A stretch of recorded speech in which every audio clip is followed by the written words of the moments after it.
Sylvain, Rebecca, bonjour. Allô. Bonjour. Merci d'être avec moi ce matin pour discuter de la prochaine création du Théâtre Le Clou. Donc, Rebecca, toi, tu es l'autrice, en fait, derrière ce prochain texte qui va être mis à la scène par Sylvain. Donc, Sylvain, tu es aussi directeur artistique au Clou. Donc, moi, je voulais qu'on discute un peu de la prochaine création. Mais avant tout, je voulais savoir qu'est-ce qui vous a poussé, en fait, à retravailler ensemble? Moi, c'était vraiment une envie de retravailler dans le sens de replonger dans l'esprit et les mots de Rebecca.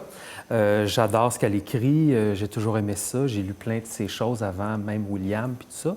Et son humour aussi, j'aime beaucoup comment elle écrit, alors j'avais envie qu'on aille pas plus loin, mais qu'on explore une nouvelle voie ensemble. Oui, la première expérience a tellement été fluide, a tellement été organique, ça s'est tellement bien passé que quand tu trouves, quand tu écris du théâtre et que tu trouves un metteur en scène avec qui ça va si bien, tu le lâches pas. Bien, c'est bien, ça. Donc, en fait, c'est ça, votre première collaboration, c'était sur Je suis William. Oui. Puis d'ailleurs, Je suis William qui a conquis le Québec, qui a raflé plusieurs prix. Donc, pour cette prochaine création-là, vous allez explorer un peu l'univers de l'artiste britannique Banksy. Pourquoi Banksy? Qu'est-ce qui vous a poussé à aller vers cette avenue-là? Bien, moi, ce qui m'interpelle beaucoup, beaucoup dans ce qu'il fait, c'est que je trouve que toutes ses œuvres sont des petits actes de résistance, des façons de dire non à quelque chose contre quoi il se révolte. Et j'ai l'impression que le théâtre, c'est un peu ça aussi. C'est une façon de dire non, c'est des petits actes de résistance. Donc, pour moi, il y avait quelque chose de magnifique dans son esprit. J'avais envie d'aller fouiller ça. Puis on était très, très... On a accroché tout de suite parce que moi, je sais bien que quand je monte un show, souvent, je vais regarder beaucoup ce qui se fait en art visuel. Ça m'inspire vraiment beaucoup. Puis la première fois que j'ai vu Banksy, je ne sais pas à quand ça remonte, mais je me rappelle avoir fait « Ah, il y a quelque chose qui m'interpelle vraiment beaucoup là-dedans. » Puis je l'avais noté sur un bout de papier. Puis quand on s'est rencontrés, Rebecca et moi, la première fois, on s'était dit « Bon, on ne se lance pas d'idées, rien de tout ça. On va juste un peu trouver une façon de... comment on va aborder le prochain projet. » Puis dès la deuxième rencontre, j'avais noté ça, Banksy. Puis là, un moment donné, je lance ça. Tu sais, on avait lancé plein d'idées. Puis il y avait ça, entre autres, Banksy. Puis là, tout de suite, ça a fait « Ah, ouais, il y a quelque chose. » Oui, tout de suite. Ce rapport à l'anonymat est super intéressant aussi. Tu sais, on ne sait pas c'est qui Banksy.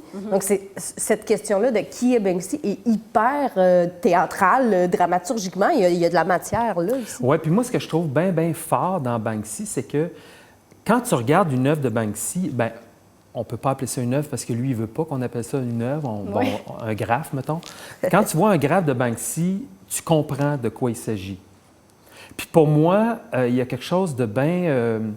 dans le rapport avec l'adolescence, je trouve ça intéressant parce qu'il y a comme quelque chose de très clair et tu as comme envie, en voyant un graphe de Banksy, de faire une action, toi aussi, de faire un geste citoyen, mettons.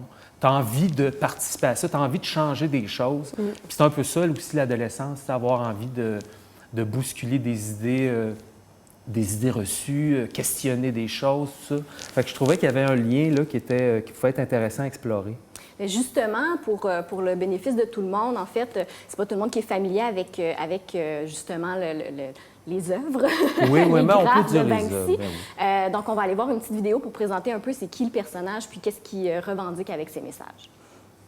There's a well-known graffiti artist who's making his mark. Banksy. Banksy. Banksy. I've heard about this guy for years. Like the most famous artist on Earth.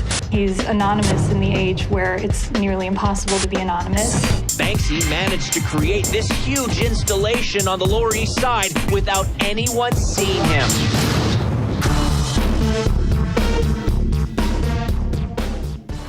Banksy is branching out. The elusive British artist now has a boat.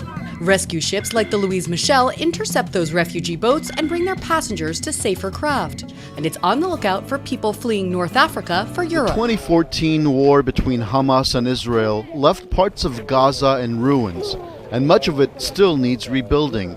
Both these themes are explored by graffiti artist Banksy in his latest work in Gaza. Banksy strikes again.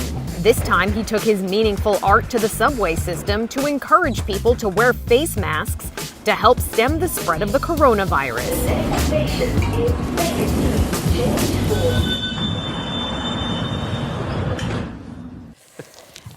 Donc, on comprend effectivement, comme tu le mentionnais plus tôt, Sylvain, c'est vraiment un artiste qui prend position avec ses œuvres. Et effectivement, ce qui est intéressant, c'est qu'il le fait toujours sous le sceau de l'anonymat, parce qu'à ce jour, il n'y a personne qui est capable de dire qu'il connaît l'identité de Banksy.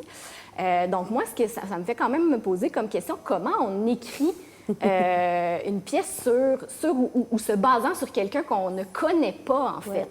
Alors, ça a été ma grande question de départ. Comment parler sans en parler, en fait? Puis j'ai fait ce que j'aime toujours faire, c'est-à-dire me rapprocher des personnages de la pièce. Puis, en fait, c'est la quête de deux femmes.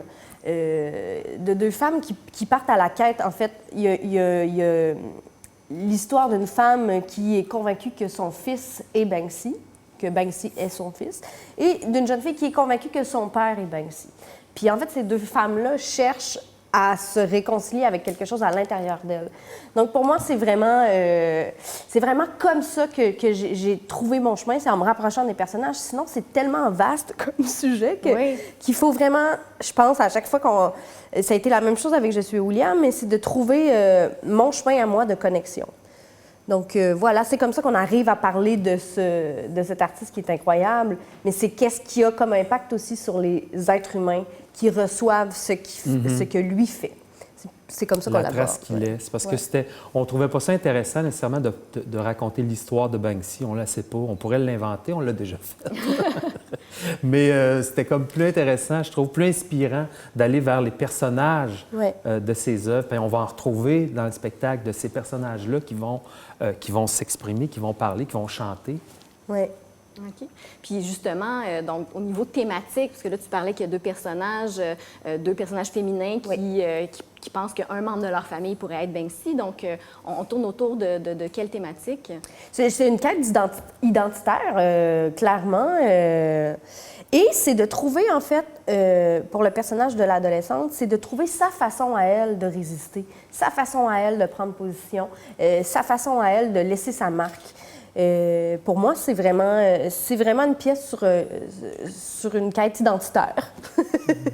Bon, c'est très vaste là, comme thématique, mais c'est pour moi... en même temps, ça fait très bien avec le personnage de Banksy. Absolument. Considérant qu'on ne connaît pas son identité, ça a quand même... Ce lien-là est vraiment intéressant à faire. Oui, puis c'est deux femmes qui vont se réconcilier avec ce qu'elles sont. Grâce, en fait, à Banksy, d'une façon peut-être un peu... oui, c'est théâtral, oui, c'est tout. C'est vraiment... c'est une grande quête à travers le monde parce qu'il y a une femme qui vient de Bethléem, il y a une jeune fille qui vient de Montréal, ils vont se retrouver à Londres. Donc, on des beaux défis de mise en scène. Oui.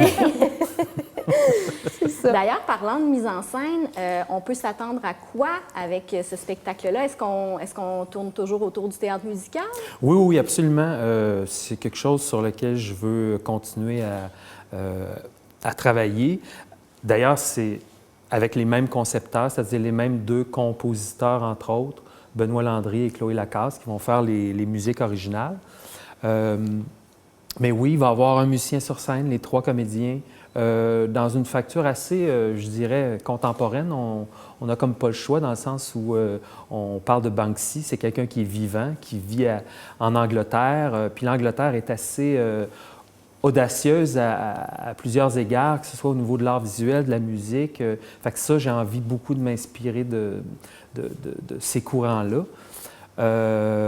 Sinon, ben c'est ça va être chanté aussi, un peu à la manière, pas à la manière de William, mais ce qu'on veut faire maintenant dans Banksy, c'est d'avoir peut-être des chansons un peu plus longues, moins nombreuses et un peu plus longues. Okay.